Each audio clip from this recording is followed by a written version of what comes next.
Welcome into A to Z Sports Prime Time on this Wednesday night. Thanks for hanging out here with us in the Zen Sports studios.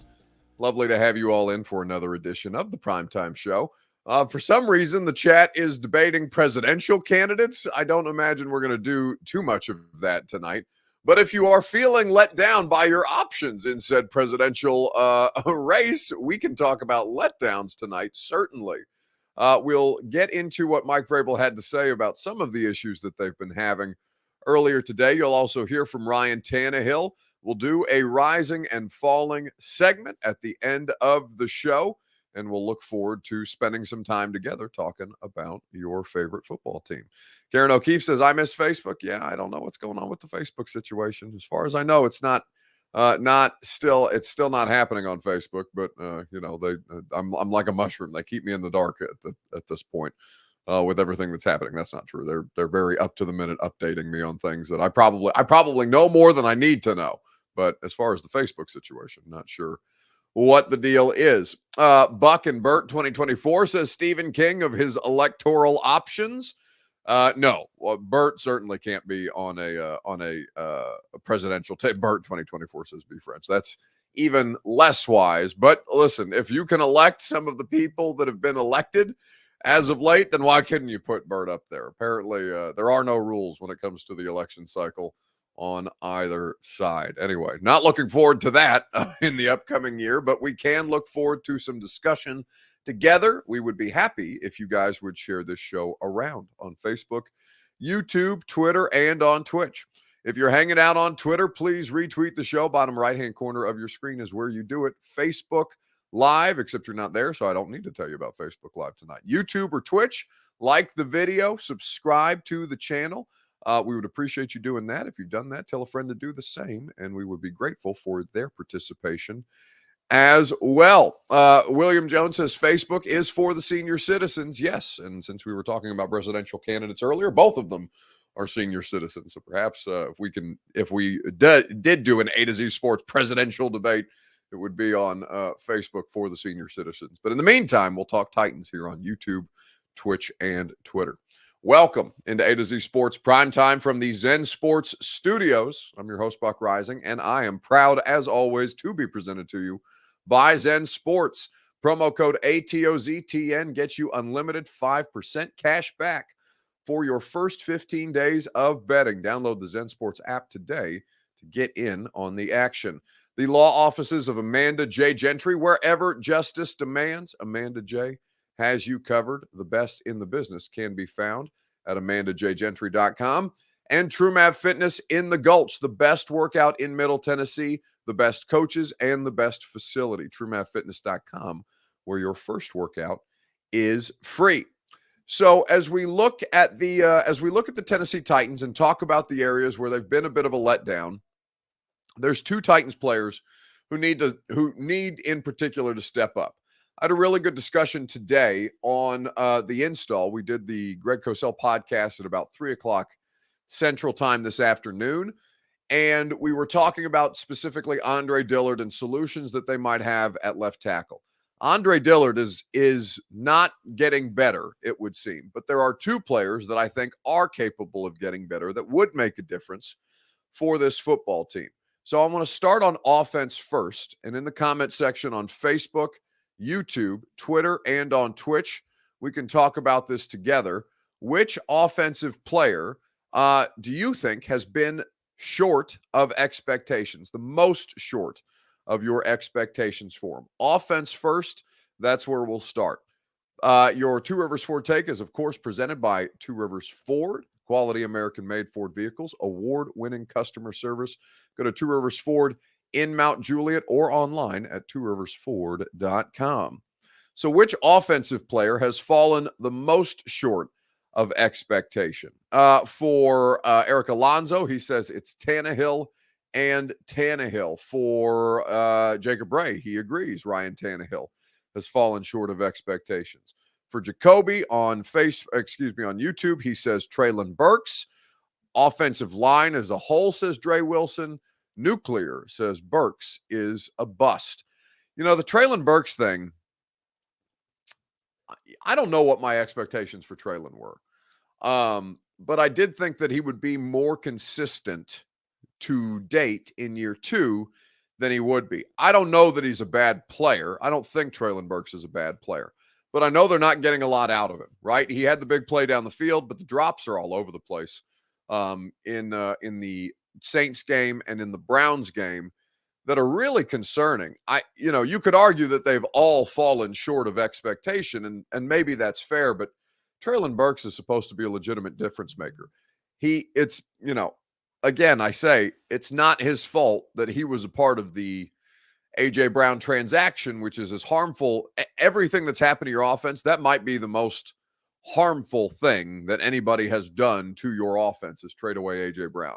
And so that Treylon Burks is not A.J. Brown is not his fault, but his circumstance here adds to the frustration every time you see A.J. Brown able to produce with a quarterback who I don't think is playing very well thus far. At least I don't think Jalen Hurts is playing nearly as well as he was last year. It's early on in the season. Perhaps Hurts will iron things out. But, I see Jalen Hurts surviving behind really good offensive line play, and because he's got great skill position players. That was something that the Titans had and let go.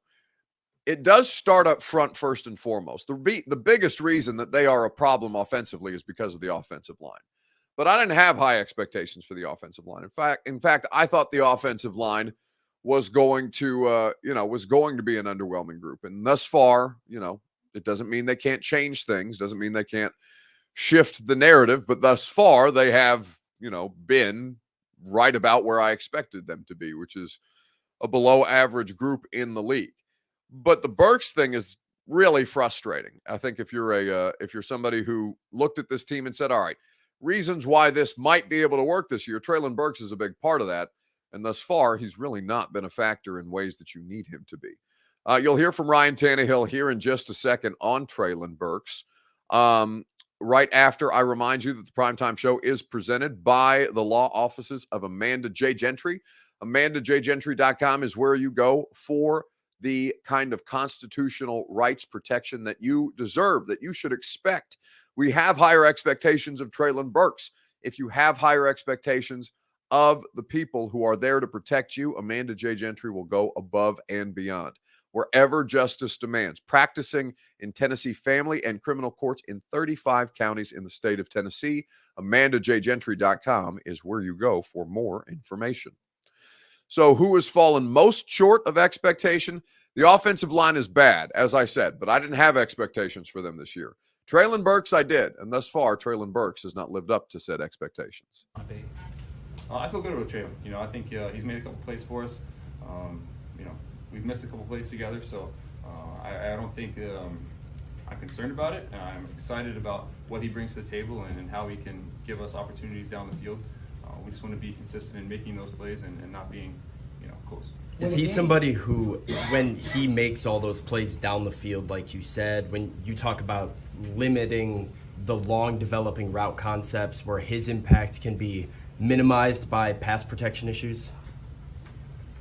I mean, we got the ball to him a few times last week whenever it wasn't a long developing play, So I think he can make an impact on the game, whether it's a quick game. He's big, he's strong, he's physical. So if we can get the ball in his hands short, that's good too. He's a tough guy to bring down. So, whether it's something down the field or something underneath, I think the more we can get the ball in his hands, that'll be a good thing.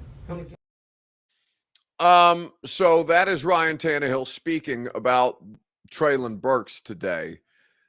Really needs to step his game up. I know the game was well out of hand when he had the drop on the deep ball that Ryan Tannehill hit him in the hands with. Right, it wasn't going to make a difference, but at least you could show your quarterback that when you go to him, that he's going to be able to consistently make plays. He hasn't consistently made plays. He's made one play on the season, truly made one play on the season that was difference making. Consequently, and I think that for Treylon Burks, this offense is going to be limited based on the offensive line play. All right. It's almost impossible for them to get into drives when they are constantly being sandbagged by their left tackle. I think that Andre Dillard is a broken player. right now, and I think that Andre Dillard should probably be removed from the lineup sooner rather than later. I think it's going to take probably until the bye week for them to make a change if he continues to be this big of an issue. But I do think that Treylon Burks can also help this offense more. I think that Ryan Tannehill has plenty of plays that he can make. I think that Ryan Tannehill has plenty of plays that he has missed so far in these first 3 games. Ryan Tannehill is not faultless here, but I do think that Ryan Tannehill needs more help. We've talked about this plenty of times. Whether you think that's okay, whether you hold that against Ryan Tannehill, that's not necessarily the conversation. The reality is the quarterback needs more help. The offensive line group isn't giving it to him. They need more consistent play out of the wide receivers if they are to stand a chance in some of these games. Eric Alonso says, honestly, I don't want to hear anything from Tannehill but him holding himself accountable. He has done that consistently. Either you're not listening to the press conferences, you don't care what he has to say if he is showing you accountability. And because, there's plenty of people who are just not interested in hearing from Ryan Tannehill. If you're somebody who who has that energy, that's fine. You're entitled to your opinion. It's wasted energy. You're spinning your wheels and you're not going to enact any change by bitching, right? Like that. The only thing that would truly enact change is your season being lost, and your season in week 3 is not lost yet. So there's no sense in whining and having, being whining about the quarterback situation when there is no solution beyond the current quarterback situation that makes sense for this football team right now. So like I said, if you're looking for accountability and not hearing it, you're not listening, you're ignoring it, or you're just coming in with these preconceived notions about not wanting to deal with Tannehill. And again, you are entitled to do that if you want to. It's a useless exercise 3 weeks into the season. Connor Kills says on YouTube, Tannehill and Tim Kelly need to find a way to help each other and mitigate this awful offensive line play. I do agree. There is problem solving required from the coaching staff. The quarterback has to get the ball out quicker. That is a big Tannehill thing. He cannot hold on to the ball to try and make a play downfield with this offensive line. It's not going to get anything done. So in the interim, the quick game, getting the ball out of your hands as quickly as humanly possible, living to see another down is going to be critical for them. Now the run blocking is still bad. So I don't know how you fix the run blocking situation, because that is also an area that they have struggled thus far. The offensive line's issues aren't only in pass protection, but when you can't get anything done offensively, it magnifies everything else. MB says, I'm so tired of the Tannehill bashers. If you guys really hate him, then go find a new team to cheer with for a QB that y'all love. Like I said, listen, people, I'm not going to say that everybody's entitled to their opinion, because some people have opinions that are very stupid, and those people are not entitled to opinions. I'm of the opinion that there are a lot of different opinions that don't that you are not entitled to. But for the most part, people are entitled to feel the way. This is an underperforming football team. That people have higher expectations for an underperforming football team is not the problem. But to not provide solutions and to instead just come in here and bitch about it is not a productive exercise, which is not something that I'm interested in doing. If you have reasonable solutions, then I'm fine to talk about them with you. Or if you think you have a solution, then we can talk about the viability of it. But if it's just bitching for the sake of doing so, then I'm not interested in entertaining that necessarily. Amar says, quoting Mike Tomlin here, "We are fat and spoiled, Buck. We are going to be whiny. We want winners. We want players that want to win." Listen, Mike Tomlin is correct. Their job is to entertain you. They've done a piss poor job of that. Absolutely. They have done a piss poor job of that. So I am completely with you. I also don't enjoy watching them play offensive football. But instead of just tearing them down, there's times to tear them down when they underperform. We did that Monday. But now the time is to move on and to try and find reasonable solutions for them to implement so that they can try and get this thing back on track. That's the whole purpose of what we're doing here on a week by week basis. Anyway, we are going to talk about the defensive player that has most underwhelmed here in just a second on Facebook, YouTube, Twitter, and on Twitch. Right after I remind you that the primetime show is presented by TrueMav Fitness in the Gulch. Go to TrueMavFitness.com. Your first workout is free as a Middle Tennessee resident. TrueMav is the place for you to get the best workout in Nashville. The facility is awesome. The coaching staff is incredible. Their group classes are excellent, efficient in time, 40 minutes in and out, boot camp style. You're really going to maximize your potential at True Math Fitness. I love the personal training. I really enjoy working one-on-one with their coaching staff. You will as well. And if that's not for you, you can always sign up for a membership and work out at their facility as you please. TrueMathFitness.com for your first workout free. So the defensive player who has most underwhelmed, let's talk about it together. Eric Castillo says, Buck, who's more to blame? Wide receivers not getting open, offensive line player, Tannehill not being able to make the throws. Okay, so I think you can take this game by game. The wide receivers, I don't know that the wide receivers, like Burks and drops, it's not separation. There's moments when they're getting open. Chiggs had drops. Burks has had drops. I think that Hopkins has been okay. I don't think that there's no issue with DeAndre Hopkins right now. I don't think the pass catchers have been great by any stretch of the imagination. Tannehill was the biggest issue in game one. We can all agree on this. There's no disputing it. Ryan Tannehill had a meltdown in game one and was the biggest reason that they lost the football game. But on the whole, the most consistent theme through 3 games, because you got a good Tannehill game against the Chargers. You couldn't get anything out of Tannehill or Henry in game 3 because of the offensive line. So the offensive line continues to be the biggest issue. If you want to, you can't boil it down to just one thing in every game, but if you had to boil it down to the biggest issue in every game, Tannehill was the biggest issue in week 1. The offensive line play consistently has been the biggest issue through 3 games. And that I think is the more concerning situation. But defensively, as we look at this, Ben Hall says Christian Fulton has become a liability on defense. Nuclear says Fulton can't cover above average wide receivers to save his life. I would invite you to seek out the Greg Cosell podcast this week. I thought he gave you some really good insights on McCreary and Fulton in particular. Greg doesn't seem to think that Fulton has played nearly as bad as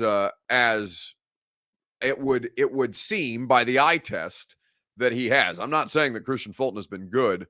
It just seemed Cosell came away from that game thinking that Deshaun Watson made a couple of God tier throws on Fulton and McCreary in particular in that game that were well covered, but just weren't necessarily defensible because the quarterback had incredible accuracy. And that's not something Deshaun Watson has done. So that speaks to a larger issue, right? Why are you the team that Deshaun Watson got right against? But it's not a defense of Christian Fulton. Cosell saw on film more from Watson than he did error from Fulton on at least one of those plays. So worth talking about. But Fulton is the answer. Mike Vrabel was asked today about what can you do as a coach to help Christian Fulton in these moments. And, I thought he was very upfront, very blunt about the situation. Do your job. You know what I mean? Like, you gotta stand up here and you think that, like, you asked me a couple years ago, like, what you can do to help a pass rush or pass rush. Do your job. Cover your man. Play cover 2. Reroute. Play inside number 1 when you're in quarters. Whether it's a D lineman, whether it's a DB, and Christian did some cool things. And Christian challenged and he tackled and had a penalty, and then they, again, late in the game, I don't know, made a mistake, but. I think Christian's going to be just fine. He triggered, he tackled. I thought he was trying to do the things that we want him to do. Just had a mental error. Do your job. And, Mike is pointing out a couple of things that you'll also hear Cosell articulate when you listen to the podcast later this afternoon. Do your job. Now, for Christian Fulton, there have been some moments that are underwhelming. There have been some moments that I think, the injury is coming into play. He's already missed a game, and the injury is a situation where we talked about the soft tissue stuff for Christian Fulton. I think Christian Fulton financially invested in his body this offseason, and thus far the dividends held up through training camp. And it, unfortunately for him, the optics of him getting hurt with a hamstring injury in the first game are horrifying, right? Terrible. I don't think you can look at another player on defense and say that they have underwhelmed more. Now, Harold Landry is not Harold Landry right now. That I think is obvious. And Arden Key really hasn't done anything in the last 2 games that's worth mentioning. They did get a little bit of pressure on Watson, but they weren't able to bring him down. So pressure is one thing, but you've got to get it home.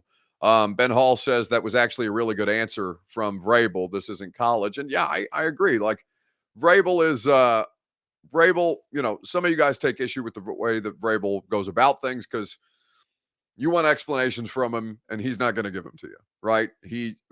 Mike's, and this is not something that he said publicly, but when you ask Mike Vrabel, when a media person asks Mike Vrabel to explain football, if a fan in an honest moment were to ask Mike Vrabel to explain football to them, now I don't think Mike would react to you as harshly as he does to us, but Mike Vrabel's principle is, why am I going to explain football to you? You're never going to play football, right? That's kind of his position on those things. Now that doesn't make it right. That doesn't make it wrong, but why he carries himself that way is because what am I going to waste my time explaining football to you? It doesn't matter if you know football or not. It doesn't benefit you. It doesn't benefit us for you to know what we're talking about here. It's not like it's going to make you any more intelligent because this isn't what you do for a living. Now that's a level of stubbornness or arrogance or whatever you want to call it that a lot of you may disagree with. But I do think that Vrabel can give you some insights into how he handles these guys in some of those interactions. And I think the do your job stuff is about as spot on as the message could be. MB says Harold Landry is going to take time coming back. The ACL recovery and the dip he uses when he's pass rushing is going to take some time for him to feel comfortable. I agree. I consider these things to be a 2-year injury at this point, even if he's available in week 1. So, or available on a regular basis, like in the first year. Like I think that Harold Landry is going to take about 2 years to get back to what we associate with full form. Winning cures everything, says Karen O'Keefe. A lot of the criticism, not all, will stop if we start winning. It's possible. But you're right. Right now you're not. And right now in 2 of 3 games, in one of 3 games, you look like an incompetent offense. And in the first game, you looked like the quarterback was incompetent. And I think we all know that that's not true. Somewhere in between, right? It's not as extreme as Cleveland. It's not as extreme as New Orleans. It's probably not as going to be consistently as good as it was against the Chargers, but somewhere in the middle ground is where you have to exist. So we'll move on to rising and falling. Whose stock rose, whose stock fell this week in sports. We'll talk about it together on Facebook, YouTube, Twitter, and on Twitch right after I remind you that the Primetime Show is presented by the great people at Zen Sports. Download the app, plug in the promo code ATOZTN, and get unlimited 5% cash back for your first 15 days of wagering. Zen Sports has the best offers for you. Stop wasting money with other sports books when you can be making money with Zen Sports. Terms and conditions do apply. Gambling problem? Call the Tennessee Red Line, 1-800-889-9789. Nuclear says on YouTube that the defense is carrying you badly.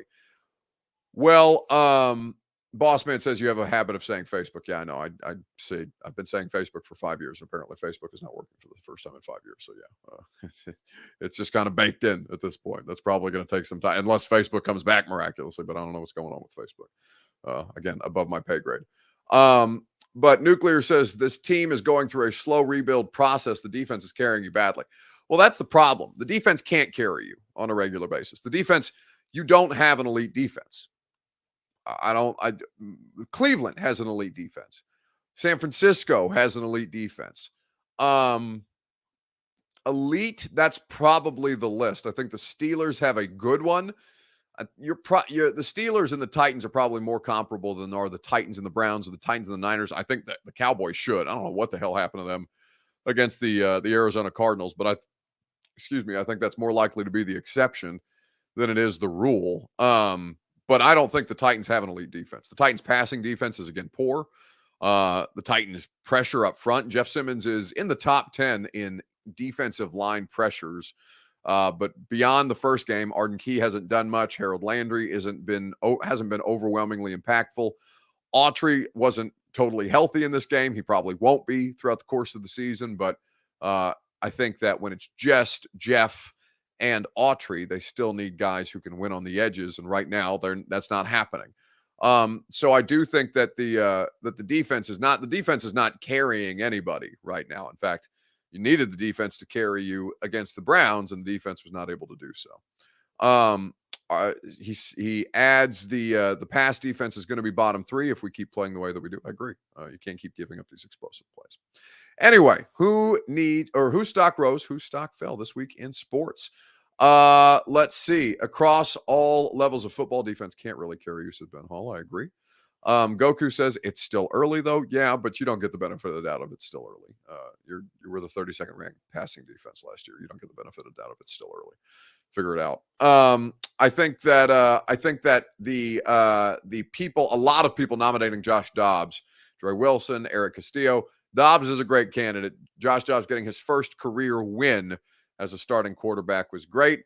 But the bounce back candidate that I think we are going to go with here. Actually, I don't know what Bert selected for the bounce back candidate. Let's find out together, shall we? When you look on tape, what are you seeing from Zach Wilson and their offense? Damn, that was a hard question. I can't lie. The team that want to run the ball, of course, man. Not that wasn't to be funny or anything, but A-Rod got hurt and it turned into a team where like in panic mode almost. That's what I see at least. And they got great running backs, so now they're just trying to pound and ground, like they did. What game was that? Who did they just? I don't know if they won or not, but I feel like the running back's been rolling. So, like I say, 3 great ones. So I feel like that's their game plan. That's one of the Chiefs defenders, Willie Gay, talking about the situation for the Jets. Stock down, obviously, the New York Jets. They are playing the Chiefs on Sunday Night Football. The only reason anybody's going to watch is because Taylor Swift and Aaron Rodgers are apparently attending the game. But unless they can play, I don't think that's going to be a very good football game. So I think that Willie Gay trying not to be funny there about a team that wants to run the football, but they just threw it 36 times in a football game with Zach Wilson last week. So I think that they could stand to run the football even more. Anyway, that's going to do it for us tonight on this primetime Wednesday evening. Check out the install wherever you get your podcasts. Bert, thumbs up or thumbs down? Is the install on YouTube yet? Can anybody tell me whether the podcast that I do with Greg Cosell every week, I know it's available in its audio form. It's not available in its video form. Who shall I deal with that is responsible for that? We will find out later. Stay tuned. But in the very near future, the podcast will be available for you on 104.5 The Zone's YouTube channel. Tomorrow on the radio show, we will have Arkansas running back Rocket Sanders. We will have Titans cornerback Roger McCreary. We will have a lot of fun together from 10 to 1 on 104.5 The Zone. So check out the install. In the meantime, quick reminder, if you're going to London, I don't know how many of you are going to London for the Titans and Ravens game. I, of course, am going to be there because I'm at every Titans game. But we are also going to be doing the radio show from a bar in Trafalgar Square in London. So I hope that you guys will join us. It's called the Admiralty. There's an itinerary out that the Tennessee Titans have put out on their social media channels, and it includes everything, including the radio broadcast that I'm going to be doing from the Admiralty. Also, the morning show for 104.5 The Zone will be there. It's the official Titans London pub, the Admiralty. It is going to be the place that we're doing the radio show broadcast from noon to 7 p.m. London time on 104.5 The Zone that Friday. It is also going to be the site of the Titans pep rally on Saturday, October the 14th from 6 to 10 p.m. They're going to have a DJ. They're going to have Titans special Titans guests. I know last time that we were over there in 2018, Curse and Bullock made the trip, and they were having a great time. So I think if you are going to that game, you should stop by and hang out with us at the bar before the game. We're going to have a great time.